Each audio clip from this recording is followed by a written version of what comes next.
están, señores? Buenas noches. Vamos a esperar un momento a ver si es que los demás compañeros se pueden conectar.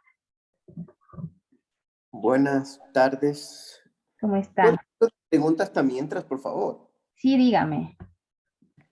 Mire, estoy empezando a hacer la segunda tarea, ¿Ya? eh, pero me topo con una pequeña novedad. Lo que pasa Dígame. es que en el deber está estipulado que se haga el desarrollo de un ejemplo y, de un caso del servicio, porque toca ver un video y de ahí con nuestras palabras dar nuestro punto de vista Ujú. del servicio al cliente. Pero hay tres preguntas, o sea, la una, eh, que pongamos lo que es el servicio al cliente, el segundo, las dificultades de lo que es la cadena de la logística en lo que concierne en la negativa, digamos. Y la tercera Ujú. dice desarrollar su ejemplo en la clase que se presente. O sea, esa parte ya me perdí. A ¿Lo ver, vamos a tratar en a clase ver, o cómo? discúlpeme. Me decía en qué parte, porque tenemos tres actividades, lo que son el taller, el deber y En tarea, la, en la que dice deberes y taller y tareas. deberes y tareas, la nota 3. Ya, la nota Si 3. usted le abre, dice, a ver, ahorita lo abrí. Sí, entonces dice, la nota dice de la actividad vale 10 puntos. Sí, 2.5, por lo que explicar. se estudia en clases, o sea, el Ajá. desarrollo. 2.5, la explicación dando un ejemplo. Sí. Y 5 puntos, integrar los conocimientos en clase con el ejemplo escogido. Ujú. Sí, exactamente. A ver, está mal cargada esta parte de lo que es la tarea, porque Ya, efectivamente terminamos la última clase va a ser el día 13 de este mes, que es el próximo, o sea, de este lunes que viene en 8. Entonces, claro. simplemente lo que se revisará es las preguntas que se encuentran ahí, pero no tienen que realizar ninguna exposición o exponer en la clase este deber, entonces simplemente tienen que desarrollarlo y subirlo a la plataforma, nada Ah, más. ya, listo. Entonces Sí, ya, digamos, ya lo tengo acabado. Entonces, exactamente, usted ya puede subir y listo, no pasa nada más. Se calificará en base a eso, nada más. ah, ya, chévere. Entonces, sí, por eso tenía hoy día. Me quedé así pensando y digo, qué raro. Pero bueno, ya si usted me aclara, entonces, bueno, asumo sí, porque el deber, la carga del deber en el sistema veo que es antiguo, es antiguito. Sí, a ver, lo que pasa es que nosotros, por ejemplo, en este caso ya nos dieron las plataformas con las tareas planteadas. Yo en los otros módulos, por ejemplo, yo mismo elaboraba lo que son los deberes, los talleres, las investigaciones, y yo cargaba la plataforma. Pero en este caso, esta asignatura ya se encontraba con las tareas asignadas. Entonces, Claro, sí, así veo. exactamente. Entonces, como yo soy la persona quien va a revisar, entonces en este caso es algo ilógico que yo les vaya a hacer que ustedes expongan cuando la clase se termina antes de la fecha en la que se tiene que subir las tareas. Claro. Entonces, nada más, tienen que regirse a lo que se encuentra a los dos primeros puntos, nada más. En base a eso será la calificación. Chévere, muy gentil. Gracias. Eso. Y mis disculpas, no, a mí se me complica en esta hora, no se imagina, hoy día me tocó correr para venir a la clase. Y más que nada quería preguntarle sobre lo del deber, porque a esta hora es bien difícil para mí conectarme a la clase. Claro, no hay problema. Igual si es que tendría que desconectarse, no habría ningún problema.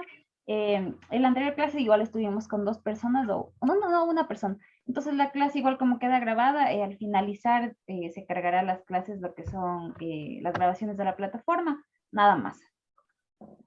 Ok, gracias.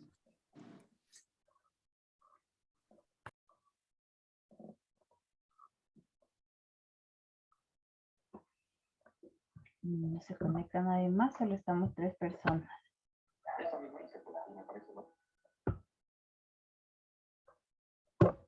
Esperemos un momento a ver si es que se conectan, si no ya comenzamos la clase.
Ya, por favor, Carlos, ¿me puede ayudar? Y si es que se está visualizando mi pantalla. Sí, claro, Ya, sí. gracias. Bueno, Del 3.1, sí, la demanda. sí, sí. Bueno, la clase del día de hoy vamos a analizar lo que son, dentro de la materia de procesos logísticos, la unidad 3, que hace referencia a lo que es la demanda. Entonces vamos a analizar, como les mencionaba en la anterior clase, esperaba, bueno, que revisen esta unidad, pero bueno, usted no estaba, estuvieron otras personas, entonces vamos a continuar con la clase en vista de que los demás compañeros no se han podido conectar. Ok. Ya. Bueno, vamos a comenzar entonces. Vamos a comenzar partiendo de que la demanda comprende una amplia gama de bienes y servicios, los cuales pueden ser adquiridos en diferentes precios en lo que se refiere al mercado, ¿sí? Sea esto por un consumidor específico o también puede ser por el conjunto total del consumidor en un cierto lugar o en un lugar determinado, con la finalidad de satisfacer las diferentes necesidades que se encuentren dentro de la prestación de un servicio o al momento que nos encontremos ofertando cierto producto, ¿sí? Entonces, vamos a decir también que la demanda tiene que ver directamente con lo que la relación que existe entre los consumidores y en lo que los mismos van a desear adquirir, ¿sí? La demanda, demandar, va a significar siempre estar dispuesto a poder comprar, mientras que comprar es efectuar realmente la adquisición, es decir, al momento que nosotros estemos buscando, seleccionando los diferentes productos o el servicio que deseamos adquirir, ¿sí? En esto también vamos a mencionar que la demanda siempre va a reflejar una intención, mientras que la compra va a constituir la acción, es decir, la compra por parte de los diferentes consumidores o las personas que estén necesitando cierto producto o servicio, ¿sí? Las diferentes cantidades deseadas de un bien o de los servicios que estemos ofertando, que los consumidores van a adquirir y desean, estos se pueden comprar en denominadas demandas que van a estar ofertadas en los diferentes mercados, ¿sí? La cantidad además que un individuo demandará de un bien siempre va a depender principalmente y fundamentalmente del precio, ¿sí? Entonces el precio va a ser analizado para poder adquirir cierto producto o servicio y encontrarnos compitiendo dentro de lo que es el mercado. Eso en la parte de lo que es la demanda. Déjenme ver, escribir aquí el grupo. ¿Ya? Bueno, ya. Entonces, ¿qué decimos? Que la demanda va nada más o simplemente va a mostrar un precio que se va a encontrar establecido en cada producto o en cada servicio, ¿sí? Entonces aquí tenemos lo que son también las diferentes demandas, como es la demanda individual. ¿A qué hace referencia esta demanda individual? Aquí podemos mencionar que esta va a definir la cantidad y la calidad de los bienes o los servicios que a su vez nos encontremos ofertando, ¿sí? Y estos van a ser posteriormente adquiridos por los diferentes consumidores. Esta demanda también se puede mencionar que simplemente se va a encontrar expresada gráficamente por una curva que la denominaremos la curva de la demanda. La pendiente de esta curva siempre va a determinar cómo puede aumentar o a su vez también cómo puede disminuir la demanda, ¿sí? En la adquisición de nuestro producto o de nuestro servicio. El precio es importante tomarlo aquí. ¿Por qué? Porque este es uno de los factores determinantes de un producto y es de tipo variable. Es decir, no siempre se va a mantener constante, sino este puede variar dependiendo de las circunstancias o las situaciones en las que nos encontremos en la actualidad, ¿sí? Entonces esto va a significar que el mismo siempre va a poder modificarse a lo largo del tiempo, ¿sí? Entonces no se va a mantener estable, sino va a variar. Entonces, por lo general, esto se lo hacen los casos en lo que, dependiendo o analizando la circunstancia en la que nos encontramos, un ejemplo claro de esto fue la pandemia que pasamos. Entonces, bueno, todavía no finaliza, pero al inicio fue un poco más complicado. Entonces, en lo que es el abastecimiento de ciertos productos, digamos, en lo que fueron las mascarillas al inicio, entonces había una demanda excesiva, pero no había abastecimiento total. Entonces, fue aquí cuando comenzó a variar esto de los precios. Entonces, antes comprábamos las mascarillas en 50 centavos. Entonces fue aquí que el precio comenzó a subir. Entonces a esto hace referencia también lo que nos menciona la curva de la demanda. Entonces, mientras más necesidad exista de cierto producto o de cierto servicio, el precio irá aumentando gradualmente, ¿ya? Otra de los tipos de demanda que tenemos también son las demandas derivadas y la demanda agregada, ¿ya? ¿A qué hace referencia la demanda derivada? Esta demanda por lo general va a surgir o tiene origen como una consecuencia de la existencia de una demanda convencional. Entonces, al hablar de esto decimos que una demanda indirecta se puede presentar o surge como una consecuencia de la demanda directa de un producto o un servicio. Un ejemplo claro de esto puede ser, por ejemplo, la demanda que existe de las computadoras, ¿ya? Entonces, esto se hará que también aumente la demanda de las materias primas, las cuales nosotros como productores o empresas de computadoras vamos a necesitar para nosotros poder fabricar lo que son las computadoras. Dentro de esto podemos tomar como un ejemplo de la materia prima el litio que nosotros vamos a necesitar para la fabricación, por ejemplo, de lo que son las baterías de las computadoras, ¿ya? Entonces aquí, en este caso convencional o demanda directa sería la demanda de las computadoras. Entonces, la demanda general o directamente lo que el consumidor necesita son las computadoras, ¿ya? Y mientras que aquí la demanda derivada o indirecta, que también se le conoce, sería la demanda de las materias primas. Como les mencioné, en este caso el litio para poder nosotros fabricar lo que son las baterías. Entonces, no sé si es que eso quedó claro. A ver, Carlos, si es que me ayuda, por favor, usted con un ejemplo de lo que es la demanda derivada y la demanda indirecta más que todo. A ver, ¿pueden pasar por la indirecta? Sí, no importa cómo está. Ajá. Ok, a La ver. directa y la indirecta. A ver, así un ejemplo claro.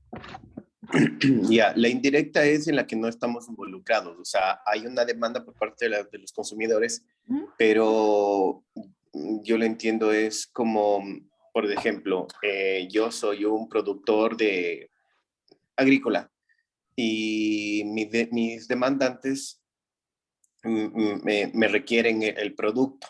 Entonces yo vendría a ser como un intermediario, o bueno, por lo general la mayoría de los agricultores son intermediarios, y yo hago que mis demandantes me solicitan a mí para yo poder hacer ante ellos después una oferta. Bueno, después creo que vamos a entrar al tema de la oferta, pero yo entendería que la demanda indirecta es esa, la que no está involucrado directamente el ofertante. ¿Está bien? Sí, correcto. A eso hacemos referencia a la demanda directa y la demanda indirecta. Gracias. A ver, ¿quién más está en la clase? El señor Carlos Villarroel. No, no soy yo, sino que es por el audio que yo me conecto en la compu. Ah, Estoy desde mi compu y en el es audio. usted mismo, o sea, solo estamos los dos. Sí. Bueno, ya, entonces usted mismo, ya que otro ejemplo, o sea, un ejemplo así claro y corto, como por ejemplo el que yo le di de las computadoras. Que, a ver, la demanda directa viene a ser lo que el consumidor necesita, ¿ya? Necesita una computadora. Entonces, esa viene a ser la demanda directa, lo que él directamente necesita, ¿ya? Claro. Entonces, la demanda indirecta viene a ser lo que nosotros, como en este caso una organización o compañía productora de las computadoras, necesitamos como materia prima para nosotros poder entregar al consumidor final lo que él necesita de manera directamente. Entonces, para eso Final. necesitamos exactamente la materia prima para poder armar la computadora en este caso. Ya, entonces aquí tenemos lo que le decía, el litio para las baterías. Ya, a ver, un ejemplo así. Ahora necesito que me ayude, ¿ya? Ya, ok. Por ejemplo, una demanda indirecta vendría a ser la tela que nosotros requerimos para proceder a hacer la elaboración de uniformes para la Policía Nacional, por ejemplo. Entonces, la demanda vendría a ser los uniformes, la directa, y la indirecta vendría a ser la tela que se extrae o, bueno, se obtiene como materia prima para la elaboración de aquellos uniformes. Exactamente, los uniformes, entonces como demanda directa y la tela como demanda indirecta. Indirecta, Exactamente, correcto. la materia prima. ¿Algún otro ejemplo más? Es que solo estamos los dos, no hay quien más participe en la clase. No hay problema. A ver, en mi carrera, a ver, por ejemplo, para la exportación. ¿Usted en qué trabaja? Yo soy servidor público, estoy en el área administrativa. ¿Ya? O sea, no tiene nada que ver con mi carrera que estoy estudiando, pero no importa, ahí le damos. Bueno, sí, Pero ya. sí trabajé en comercio exterior en otra empresa. Ujú, A ver, por ejemplo, le voy a poner un ejemplo que yo lo viví. ujú. Yo trabajé en la hidroeléctrica Mazar y nosotros importábamos, por ejemplo, son unas puntas de diamante que se utiliza para las maquinarias que perforan la montaña, para hacer la parte de la represa. Entonces, vendría a ser la demanda indirecta, los insumos o los materiales que se necesita para que armar la maquinaria especial para hacer, como nosotros requeríamos, la perforación. Entonces, importábamos ciertos insumos que, bueno, nosotros utilizamos el proceso maquila o la integración temporal. Lo importábamos en su mismo estado y lo exportábamos de la misma manera. Entonces, mi ejemplo marcaría específicamente en eso, los insumos que nosotros requeríamos para procesar ciertas herramientas, hablamos por la parte técnica, Ujú. para que la máquina concluya con su objetivo, que era perforar hacia los túneles para la represa. Ya, gracias. Ya ve, ahí es un claro ejemplo. Entonces, ya creo que tenemos claro lo que es la Claro, demanda, exacto, la demanda directa y la demanda indirecta. Entonces, esto hay que tomar en cuenta también para lo que es el proceso logístico, ¿sí? Bueno, continuamos entonces, ¿ya? Entonces, como le mencionaba, ¿cómo va a afectar todo esto de la demanda directa, la demanda indirecta, lo que es la cadena de suministro, ¿sí? Entonces, por ejemplo, podemos decir aquí que la importancia de lo que respecta a la demanda derivada siempre se va a apreciar o hay que tomar en cuenta o es fundamental en cómo afecta de manera directa la cadena de suministro, ¿sí? Entendamos obviamente que al hablar de la cadena de suministros, nosotros vamos a hacer referencia directamente a lo que es todo el proceso de suministro de materia prima que pasa por un productor primario a un secundario y así sucesivamente este va a continuar su cadena de distribución hasta que nuestro producto o nuestro servicio llegue al consumidor final, ¿ya? Entonces, esta demanda derivada afecta de manera directa lo que es la cadena de suministro, ya que si no se tiene en cuenta o no lo tomamos en cuenta, el proceso de producción podría muchas de las veces paralizarse o quedar estancado, ¿sí? En el caso de que muchas de las veces puedan faltar diferentes suministros o materia prima, la cual vaya a ser siempre necesaria para que la cadena de suministro pueda funcionar con normalidad. ¿Sí? En consecuencia de todo esto, entonces no podríamos nosotros como empresa u organización de un producto o servicio satisfacer lo que es la demanda convencional, ¿sí? Entonces, todo esto nos va a implicar lo que es la pérdida en lo que son las ventas y en los recursos. Al momento de nosotros producir cierto producto o servicio que nosotros nos encontremos ofertando, ¿ya? Entonces, hay que tomar en cuenta todo esto, ¿sí? Y muchas de las veces esta demanda derivada va a afectar de manera directa a lo que es la cadena de suministro. Y esto es algo que en las clases anteriores mencionábamos, que es algo que nosotros debemos evitar, porque ahí existen pérdidas, tanto para la organización, así como para la persona o el usuario que está adquiriendo nuestro producto o nuestro servicio, ¿sí? También aquí podemos mencionar, si me da por favor un minuto, sí, ya le...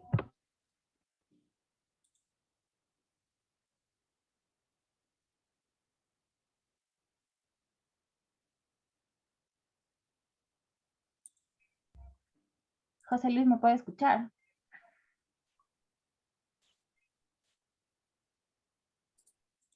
Buenas noches, ingeniera. Sí, le escucho ¿Cómo claramente. está? Diga. Bueno, chicos, lo que les iba a mencionar, tengo que retirarme por motivos personales, pero mi compañero José Luis, es el ingeniero José Luis Altamirano, me va a reemplazar, ¿sí? Por lo que queda de la clase. Entonces, por favor, José Luis, le dejo con los chicos. Estábamos analizando lo que era la unidad 3. El punto específicamente era el punto 3.1 que hablábamos sobre la demanda. Entonces, José Luis, le dejo con los chicos, por favor. Cualquier duda o novedad, ellos ya tienen mi número, me escriben por cualquier duda, ¿sí? Carlos, Listo. gracias por su participación, que estuvo desde el inicio de la clase. Nos veremos la siguiente clase, ¿sí? José Luis, son todos Gracias. ahí. ¿Ya? Gracias. Muy amable. Buenas noches, queridos estudiantes. Mi nombre es José Luis Altamirano. Soy ingeniero de empresas con un máster en logística y alta dirección de empresas. Bueno, en esta ocasión, pues, el instituto me ha pedido que por favor le realice un reemplazo a la ingeniera Caterine por temas de fuerza mayor, entiendo así. Un gusto poder compartir estos minutos que nos queda con ustedes y espero la participación de quienes se han conectado. Por favor, ¿me pueden recapitular un poco acerca de lo que estaban viendo con la compañera? Nos vimos el tema de la demanda en directa e indirecta hasta el punto, hasta ahí está, y llegamos al punto de equilibrio. Perfecto. Entonces, ¿cuál es la reflexión que merita lo que ustedes han acabado de conversar con la compañera docente? ¿Cuál es la reflexión acerca de la demanda directa e indirecta? Claro, ya me quedó, bueno, yo no, la verdad, conocía lo que era la oferta y la demanda, pero en general, pero ahora ya salgo de la ignorancia y conozco que ha habido la indirecta y directa. Podemos decir que lo que ponía el ejemplo de ingeniera eran las baterías de los insumos que se aplica para la construcción o elaboración de un computador, de una laptop. Entonces vendría a ser la demanda indirecta es la batería de litio que se requiere para la elaboración producto final, que vendría a ser la demanda directa, que es la laptop. Yo como ofertante deseo una laptop, pero en este caso el proveedor o qué sé yo, la empresa distribuidora tiene que hacer una demanda indirecta requiriendo ciertas partes y componentes para la elaboración y perfeccionamiento del equipo. Ya, perfecto. Muy bien, gracias, Carlos. Tenemos conectado a Carlos Alberto y Carlos No soy yo mismo, solo estoy yo. Villarroel. Sí, solo estoy yo. Es que mi computador está dañado el audio. ¿Está conectado usted, Carlos? Sí, soy yo. Ah, ya. Listo. Carlos, ¿usted a qué se dedica? Disculpe. Yo soy servidor público. Estoy en el área administrativa. Manejo el tema de inmuebles en una entidad. Nosotros administramos los bienes del Estado. La empresa inmobiliaria, algo Inmobiliario. así se llama. Correcto. ¿Continúa todavía? ¿Funciona todavía? Sí, sí, sí. Estuvo por cerrarse en pandemia en el 2020, pero difícil de cerrar porque nosotros somos una empresa, por decir empresa, no somos empresa, perdón, somos una secretaría atípica. ¿Por qué atípica?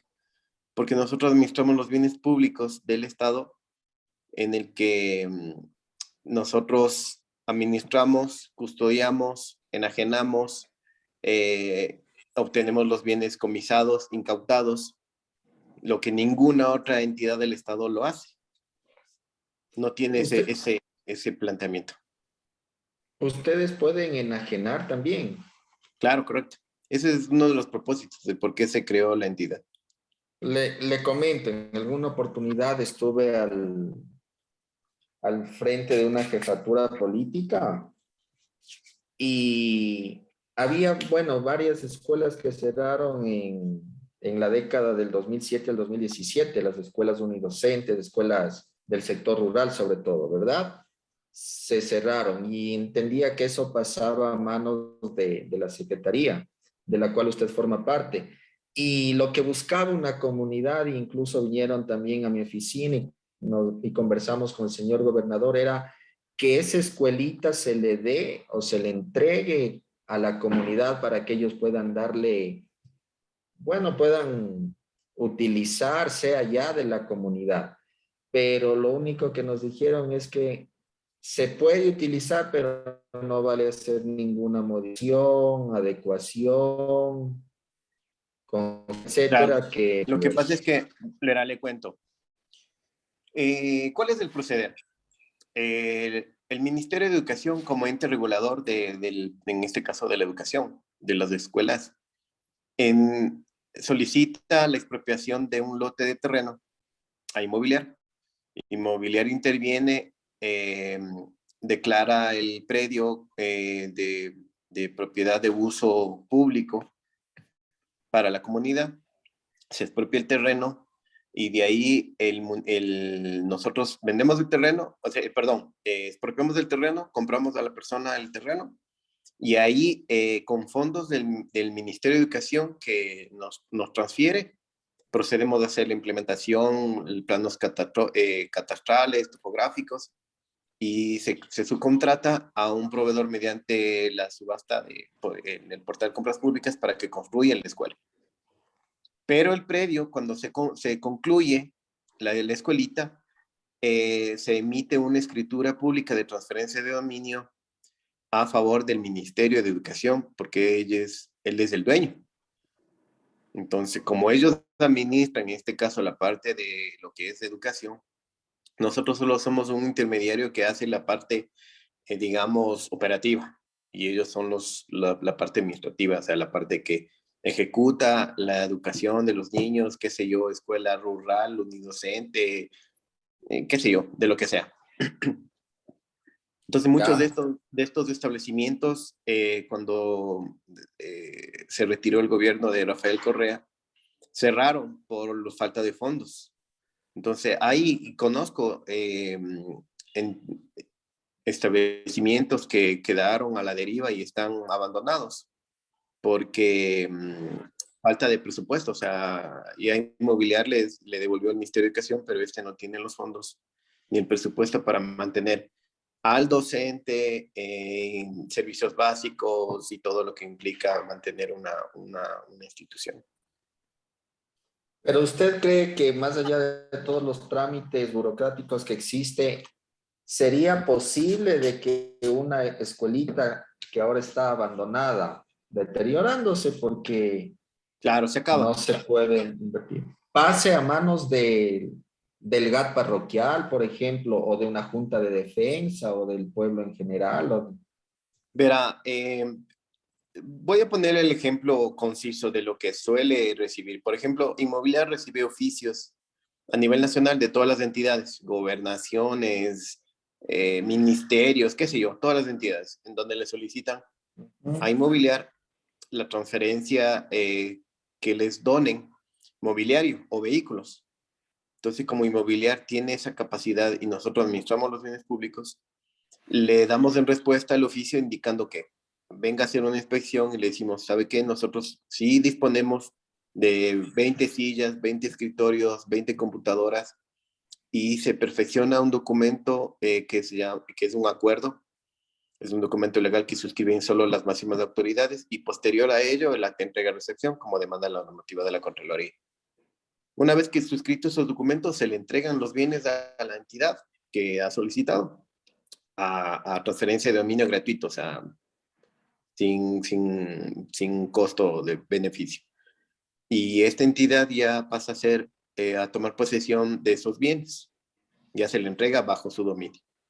Pero Lo estamos mismo, hablando de traspaso de entidades públicas, ¿no? Público a público. se da la figura también a empresas públicas, gobernaciones, gas parroquiales, gas autónomos, descentralizados, no necesariamente de la función ejecutiva, sino como gobierno general en sí. Ya. Por eso es que se perfeccionan los documentos legales, una resolución y un acuerdo, en el caso dependiendo del inmueble, de los bienes, perdón. Y en el caso de los inmuebles es igual, tienen que solicitar el ente rector, en este caso, No sé, ¿en qué sector queda la escuelita que usted me mencionó? Provincia de Tungurahua, Cantón Pelileo. Ya. Ahí debe haber un alcalde del cantón Pelileo, me imagino. Perdón, Alcalde.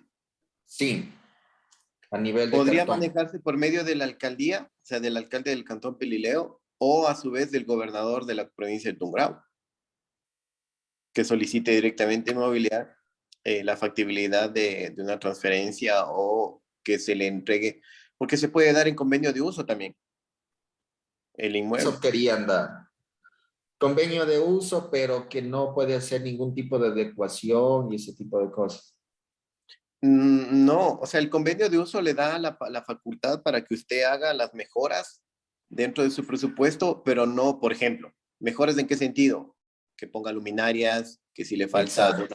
algunas cosas, pero de usted construir paredes, derrocar paredes, eso no se puede. Pero de hacer mejoras como por decirle ponerle un piso, si le falta en el techo el cielo raso y usted quiere ponerle más decente, eso sí lo puede hacer. Porque dentro del convenio de uso se especifica mejoras, pero no, como le digo, en la parte como estructura. En estructura usted no puede hacer nada. Pintar, sí. Exactamente, eso nos dijeron. O sea, que se puede hacer algún tipo de arreglo o adecuación, pero ya una de forma, pero si es algo de fondo, derrocar todo y construir, no sé, Dar eso no puede. algo que se necesite y eso no. De todas formas, preocupa un poco porque yo siento que esos bienes podrían ser utilizados de mejor forma, ¿no? Llevando a cabo ciertos proyectos, yo digo, si esta escuelita lo reformaran y le hicieran los CIBB que existen, ¿no es cierto? Si le hicieran ahí el CIBB, si le hicieran un centro para adultos mayores, si en la parte frontal le hicieran locales comerciales y podrían arrendar y recaudar fondos, etcétera. O sea, valiera hacer muchísimas cosas ahí, pero le veo que se va deteriorando y no comprendo cuál es el fin de todo. A la final se va a terminar deteriorando, se va a perder toda la construcción y a la final no sé en qué es lo que va a parar todo ese tipo Ah, de como bienes del usted Estado. recuerda, por eso le comentaba, en el gobierno anterior, hace 2 gobiernos, perdón, en la época de Rafael Correa, se construyeron un sinnúmero de unidades educativas, escuelas del Milenio y muchas otras. Pero aunque no lo veamos así, incurrían mucho en el gasto general. Entonces, mantener escuelas, por más pequeña que sea, dependiendo del número de alumnos, más era un gasto que un beneficio. Yo sé que el beneficio era para la comunidad, pero mantener esa escuelita genera mucho gasto. Como le digo, el ente rector en ese sentido es del Ministerio de Educación. ¿Verdad? Correcto. Estamos claros en el tema de oferta y demanda. La Sí, demanda correcto. también es cíclica, es coyuntural, ¿no es cierto? Por ejemplo, si nosotros estamos hablando en ingreso a clases presenciales, desde luego, por esto que nos pasó de la pandemia, si nosotros nos fijamos en el ingreso a clases, la demanda de útiles escolares va a ser creciente, ¿verdad? Es una demanda cíclica que depende de factores momentáneos. De la misma manera, en el Día de la Madre pueden haber quizá electrodomésticos o ciertos negocios que roten, que fluyan o que tengan mayor demanda. En Navidad igual, en el Día del Amor y la Amistad de la misma manera. Entonces, la demanda no siempre va a ser estática, puede ir variando. En unos productos más, en otros productos menos, pero va a ir variando.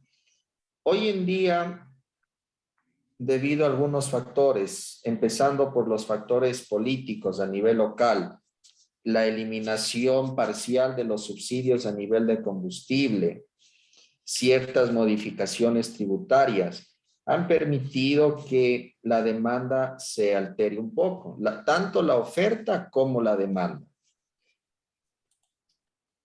¿En qué sentido, por ejemplo? En varias empresas están teniendo dificultad en la importación de productos. Bueno, también viene mano de productos que tienen algún tipo de vínculo con Rusia o Ucrania. La oferta de productos para ciertas empresas, si nosotros no nos vamos muy lejos, en la oferta de maíz o productos que se utiliza para el sector avícola, está sumamente escaso, es decir, que la oferta ha reducido, no necesariamente la demanda ha crecido, sino más bien la oferta es la que ha tenido una contracción. El maíz está escaso, los productos importados para la producción está escaso.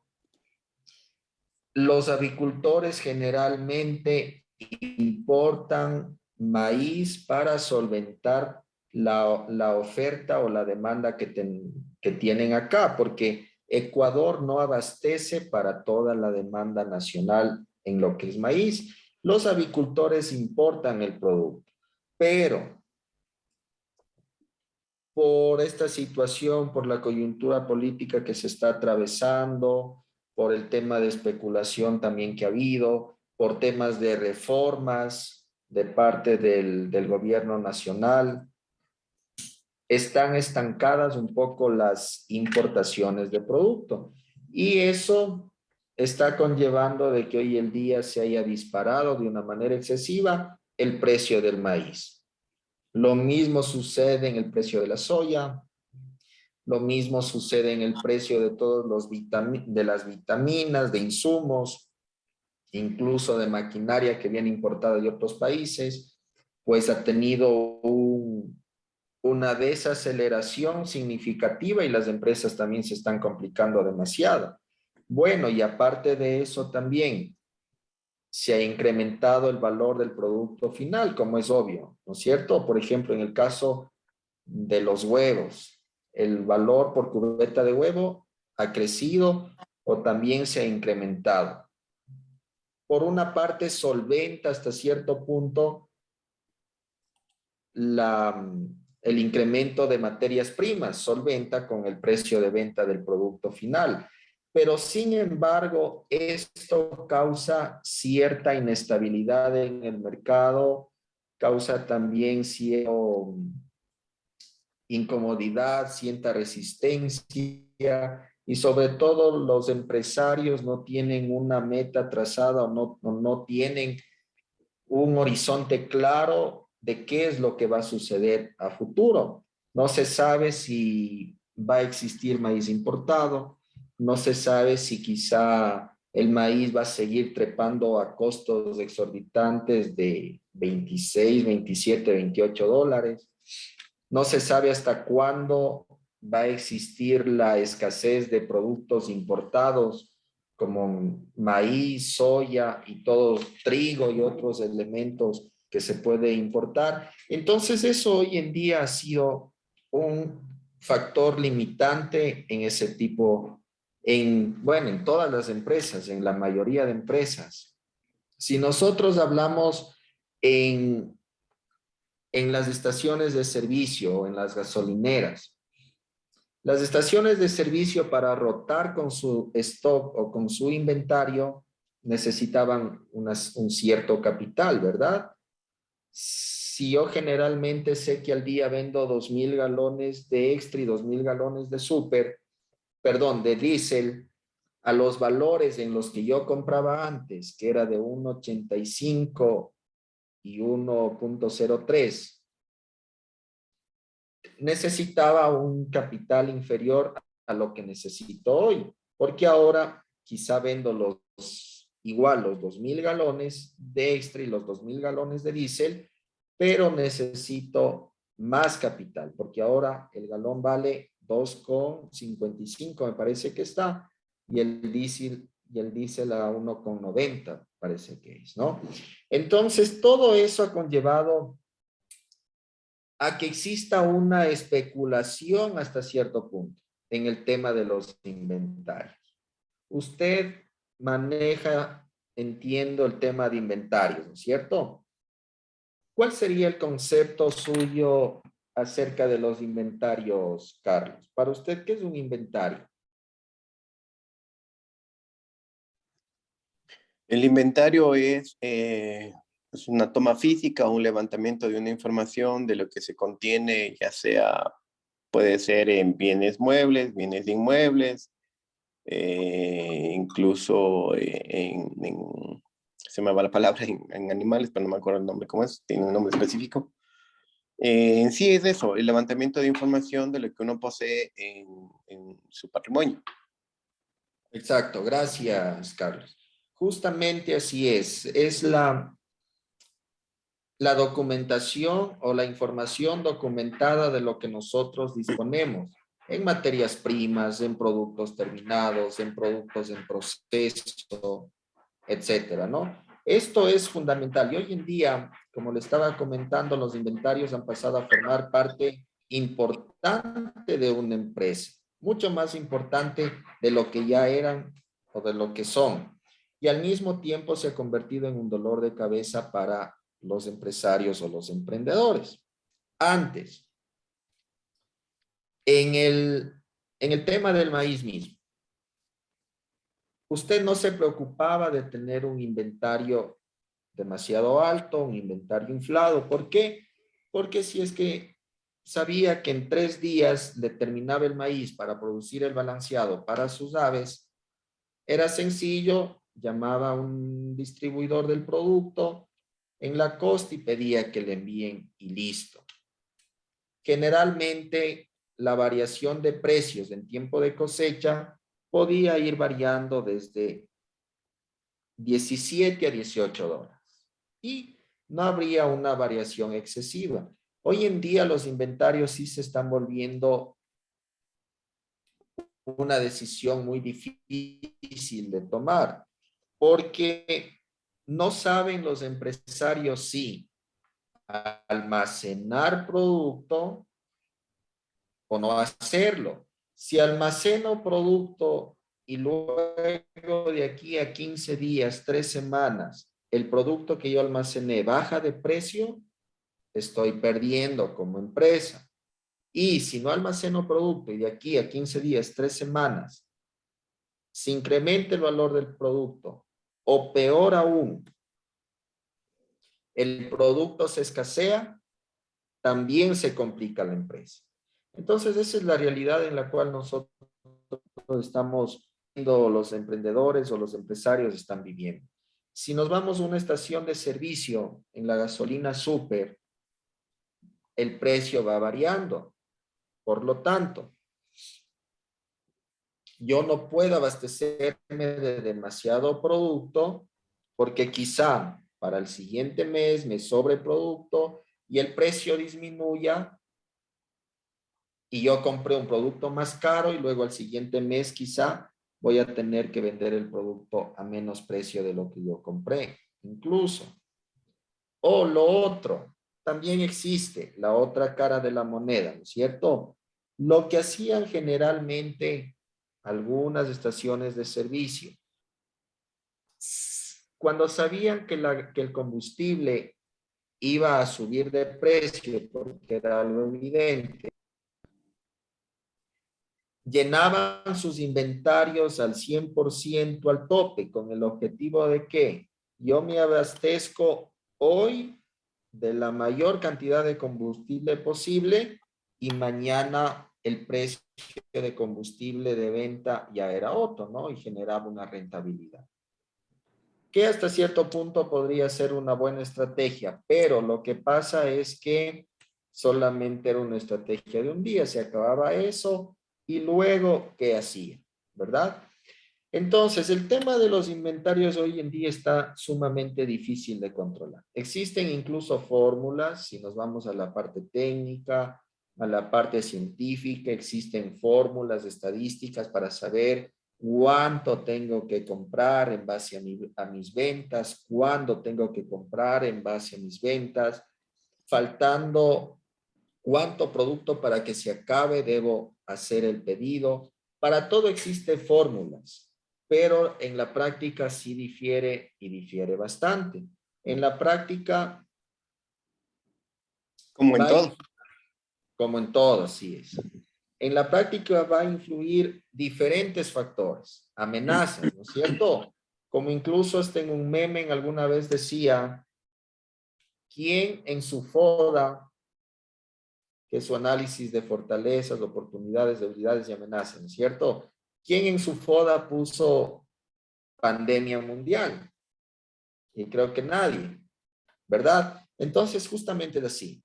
La parte científica ayuda, es una base fundamental para realizar nuestras actividades de manera adecuada, correcta, para ser más competitivos, pero en la práctica se está volviendo hoy en día, está pesando más el sentido común que cualquier otro tipo de conocimiento científico. Los inventarios, si nosotros de inventarios, entonces, al momento en el que nosotros, recordemos que el dinero tiene un costo, ¿no? Un precio, que generalmente el precio del dinero es el precio al cual nos pueden pagar las tasas de interés activa de una póliza, por ejemplo. Entonces, al momento en el que nosotros compramos un producto para ponerlo en nuestra empresa, si es que es nuestro dinero propio, sin haber accedido a un crédito, mi dinero está ahí invertido y ese dinero está quizá perdiendo cierto valor o debo tener algún tipo de rentabilidad.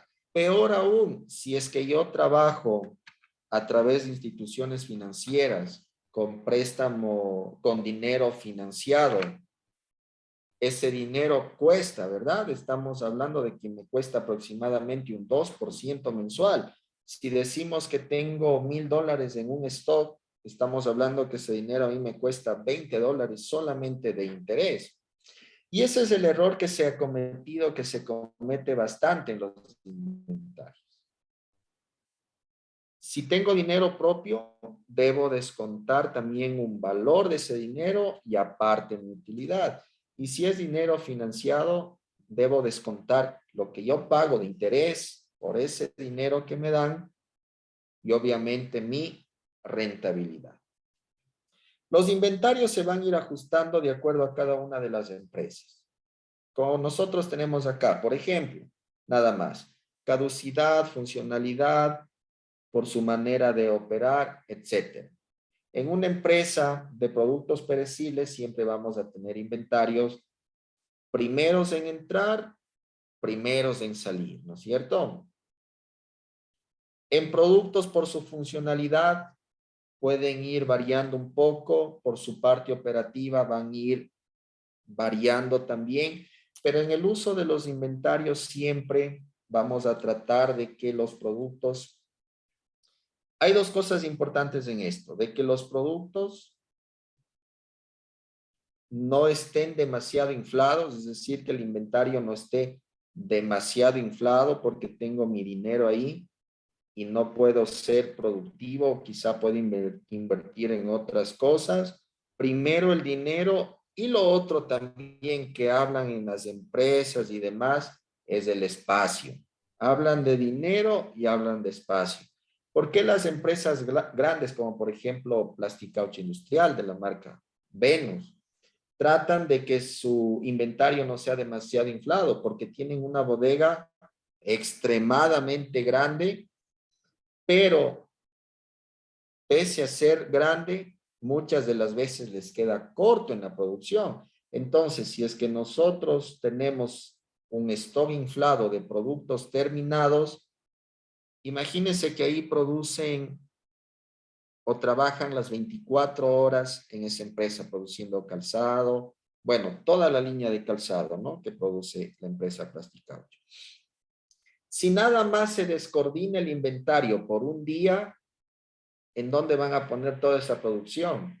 Tendrían que improvisar quizá en pasillos, improvisar en una bodega alterna que tengan por ahí, hacer algún tipo de adecuación, movimiento, etcétera. Y eso ya no es conveniente porque al mismo tiempo eso resulta, primero, una falta de coordinación de las empresas y segundo, también para todo eso se necesita recurso o talento humano. Tener lo justo, considerar y ser consciente de todo lo que yo estoy invirtiendo en esos inventarios y generar una rentabilidad. El problema de los inventarios mal utilizados son dos cosas. Uno, la especulación. Hay personas que pueden tener la capacidad adquisitiva o el acceso a un cierto producto y especulan, ¿verdad? Tratan de acaparar la mayor cantidad posible del producto, lo tienen guardado por un tiempo, incluso dependiendo del poder económico, alteran el mercado y luego tienen una rentabilidad, pero a la final están alterando el mercado y bueno, al hablar de especulación, la ley también no permite que se lo realice de una manera tan abierta. Uno de los principales problemas de los inventarios. Y el otro problema de los inventarios, en cambio, es el no disponer de lo necesario y de lo justo. Si yo sé, si yo tengo un pedido, si yo sé que quizá me va a salir un pedido importante, significativo, o como le hablaba yo al inicio, de las librerías. Si yo sé que ya se viene la temporada de ingreso a clases, ¿qué es lo que tengo que hacer? Proveerme, ¿verdad? ¿Qué están haciendo ahorita algunas empresas? Vuelvo a la empresa del sector avícola. Incluso también las estaciones de servicio, lo que van a hacer. Se está comentando de una movilización nacional que asumo que va a ser un bloqueo de vías el 13 de junio y los empresarios, las personas tienen el miedo de lo que pasó en el 2019, ¿no es cierto? ¿Qué es lo que va a suceder entonces? Que muchas empresas ya se están proveyendo de sus materias primas esenciales, porque en el 2019 tenían lo justo, pero nunca se esperaron que suceda eso y que se bloqueen las vías por más de 10 días, me parece que era, y se generó un caos total, tanto materias primas como para productos terminados. Hubo muchos inconvenientes, pérdidas de dinero, etcétera. Si hablamos de la leche, de la ganadería, muchos ganaderos, muchas haciendas no tenían alimento balanceado para dar a las vacas y al mismo tiempo los mismos ganaderos no tenían a quién vender la leche. Recuerdo yo que muchas personas que se dedicaban en gran cantidad o a gran escala a la ganadería fabricaban quesos y salían a vender en los alrededores para salvar algo de la leche y el resto de leche tenían que desperdiciar porque tenían que botarlos en sus terrenos, en los campos, porque no había producto, no había, mejor dicho, mercado para ese producto. Todas estas cosas, todos estos factores externos conllevan a que seamos prácticos y a que seamos coherentes en nuestra realidad, considerando que empresa que no innova, no permanece, y empresa que no se adapta a los, no sobrevive, no crece y desaparece también. Listo. Hasta las 7 tenemos clases, Carlos, ¿verdad? Sí. Es las 7, ¿no es cierto? Una hora de clase. Listo. Listo. Entonces, con eso me despido, Carlos. Son las 7 en punto. Ha sido un gusto poder conversar con usted y será hasta una próxima oportunidad. Un Muchas gusto. gracias. Buena noche, igual. Gracias. Igualmente. Hasta luego.